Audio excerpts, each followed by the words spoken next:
guys, it's Drew again.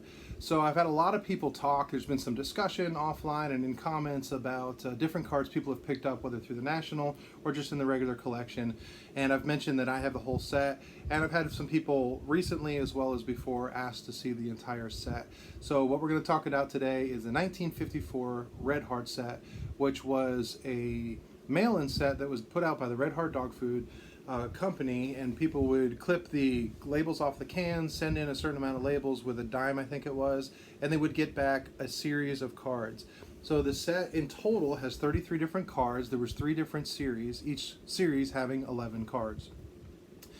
Each series is identified by the colored background behind the player. So there's the red series, the green series, and the blue series. So I'm going to go over the pros and the cons of collecting and why I did it and how I did it. So let's go with the pros first, okay? If you have always wanted to put together a vintage set, a set from this era, but you're intimidated because it's so much money and there's so many players, and then I get bogged down in all these players I've never heard of or whatever, I understand that, okay? So, but for this, if you just want to dip your toe in and do something, this is a great set. There's only 33 cards in the set, okay? You can get the entire set reasonably priced for what it is within that era and get a really nice looking set. You don't have to get high grade, you don't have to get super expensive ones. You can find pretty good deals on them. So that's an advantage. You can build an entire vintage set and do it without having to accumulate hundreds or multiple hundreds of cards, 3, 4, 5, 600, whatever hundreds of cards. So there's a great advantage. Second, I'm all about display. When I build or when I put something together and I take the time and I put in the financial investment to find whatever I'm looking for, whether it's a card, an autograph, or whatever, I want to display it. The room that I'm in is my card room is what we call it, but and except for the wall behind me, which you guys have seen in all my videos, every other wall is covered with cards, and they all have a story, they all have a method, and I built all the displays in here. Someday I'll do a show off or whatever of the room, but right now you can display it. I built a display for my Red Heart set. The entire set, all 33 cards are in the set, and all 33 cards are shown prominently. So if someone walks into my room, they can walk over to it, they can look at it, and I could tell them the story if they don't know anything, or if they know about it, they can see the entire set.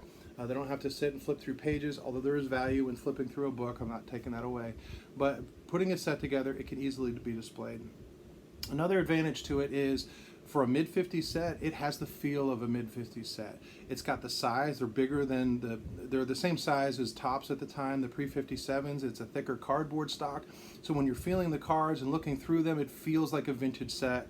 Unless you buy graded stuff, then it just feels like all the other crappy plastic that every other card is entombed in. But anyway, you can buy the set and you can get the set. The backs have a 50s feel to it. There's a little advertising in it, but it's got some bio about the player and just whatever. The fronts of the card have a great design. It's sort of a classic mid-century design with a diamond in the name.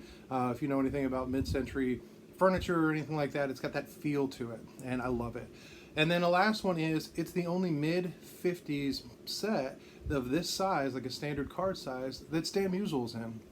I think Stan Musial is very much overlooked in our hobby because he wasn't in 52 tops and 53s, or he was 53 Bowman, but not 54, 5, 6, 7. And so it's sort of just, he's sort of forgotten, but his greatness of who he was as a player and what he did for that team and that community, and just his amazingness, but he's there, and it's a beautiful card too. And anyway, the downside to it, I wouldn't call it a downside, but it's more of a reality check. So if you build sets, or if you want to build sets, one of the things is cost. Of course, that's anything with collecting. And with Mickey Mantle being in the set and a mid-50s, it's not a cheap card. You're not going to go find one for under $100, or at least one that's still in rectangular shape. And you're going to have to put some money into it. But if you're committed to putting together a mid-50s set, it will be much less expensive than trying to put any other mid-50s or that era set together that I can think of, at least.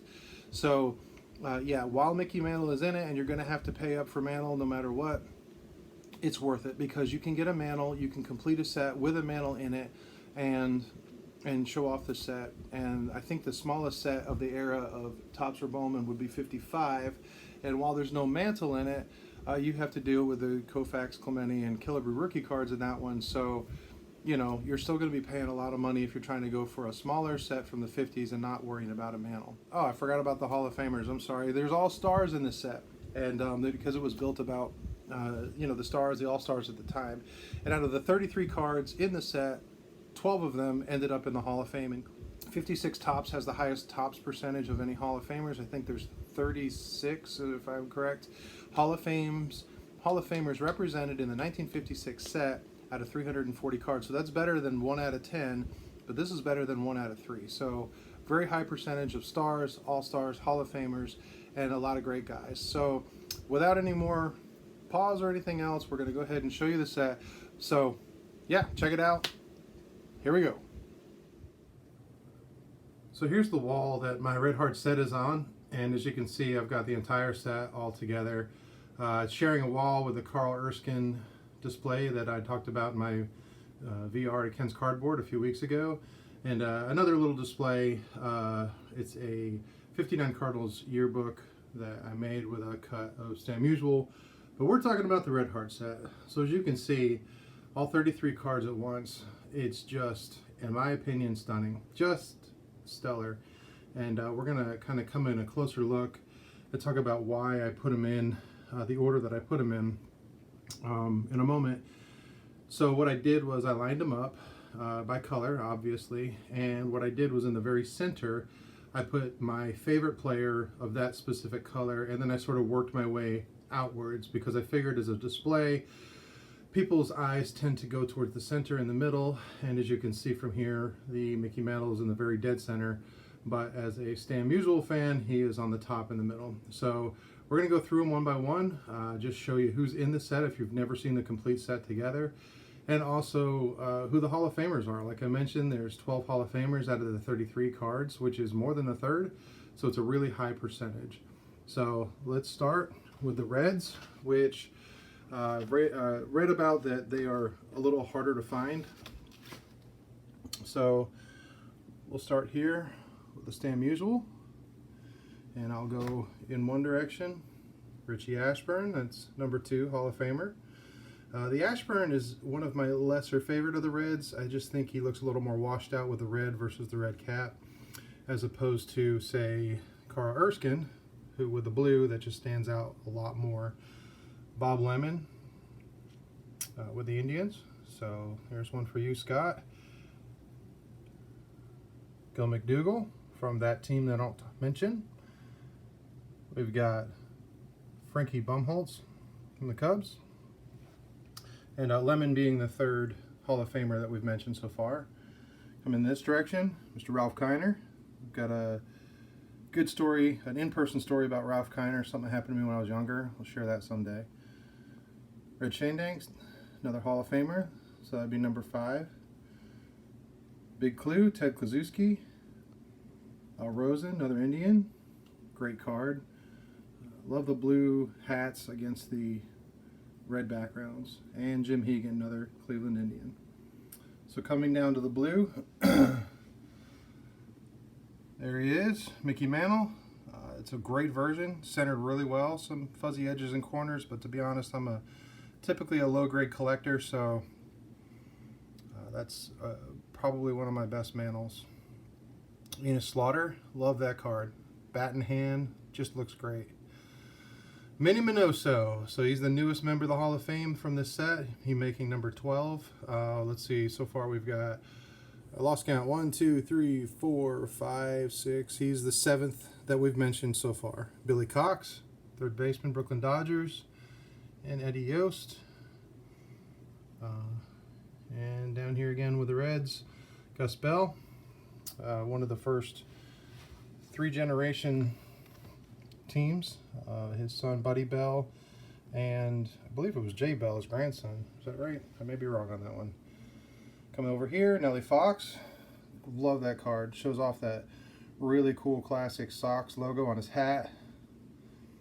We got Billy Pierce, a guy who's been considered for the Hall of Fame. I don't personally believe he's Hall of Fame worthy, but great TTMer for years and years. And we've got a couple of things signed by him that I'll show off at some point. Ferris Fain, another White Sox. And Harvey Kuhn, Tigers. finally on the end, Sammy White of the Red Sox. So there you go, Jason. There's one for you. And then coming down one more row, got the Duke Snider. Coming over here, one of my daughter's favorite vintage players, Warren Spahn. She says it all the time, Spahn insane and pray for rain. So there you go, Jake. Excuse me, Billy Martin. We all know my feelings on Billy Martin if you followed me for a while, so we're moving along. Al Dark from the Giants. And you've got DeFondy, Cubs. Gus Nell, probably most famous for that 52 Topps card. And if you don't know, go look it up. And it's a great card. Coming over here, George Kell, third baseman for the Red Sox. Jim Gilliam, Dodgers. Hank Sauer from the Cubs. Sherm Lawler, White Sox. And Roy McMillan. Quick side note on Sherm Lawler. Just coincidentally, 3 of the vintage sets that I put together, he happened to be the last card I needed in all 3 sets, including this one. So I don't know why that worked out that way, but it did. So anyway, there's the whole set. I love the green. It's not as common. You see more red cards from that. You see blue cards. I'm talking through, a lot with Bowman and Topps from the era, but the green not so much. So there's the whole set. So the 12 Hall of Famers, got Musial, Keiner, Shane Danks, Ashburn, Lemon, Minoso, Slaughter, Mantle, Fox, Kell, Snider, and Spahn. So I'll pull back a little bit and show the whole set again. I just think it's a great set. Fun to put together. Not super hard, only 33. You don't get bogged down with commons. I think every card has its own special look. Every card has its own story to it. They look great together. When I was setting up the arrangement for this set, I mixed and matched. I had different patterns of the colors and tried to figure out, and finally landed on this one. But if I wanted to, I could take them apart and switch them around and do something, who knows, diagonal stripes or something. But that's what I landed on. So anyway, as always, guys, I appreciate you watching. Please comment below if you've got any red hearts, your favorite one. Tell me how the display looks. Like I mentioned in my intro, all about display. Love displays, showing them off. This is one of the few sets you can show the entire set. It doesn't take a lot of wall space up, and just an absolute stunner in my opinion. So appreciate you guys watching. Just leave comments if you'd like, and love to hear from you guys. Love the interaction with cards and the community. But until next time, you guys be good.